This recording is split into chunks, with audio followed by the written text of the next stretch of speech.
بسم الله الرحمن الرحيم. ألف لام ميم.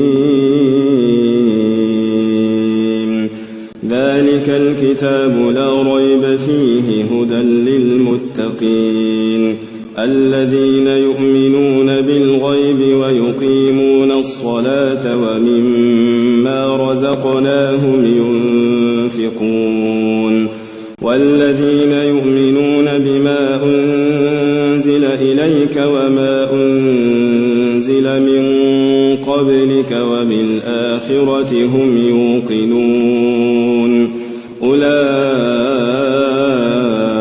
على هدى من ربهم وأولئك هم المفلحون. إن الذين كفروا سواء عليهم أأنذرتهم أم لم تنذرهم لا يؤمنون.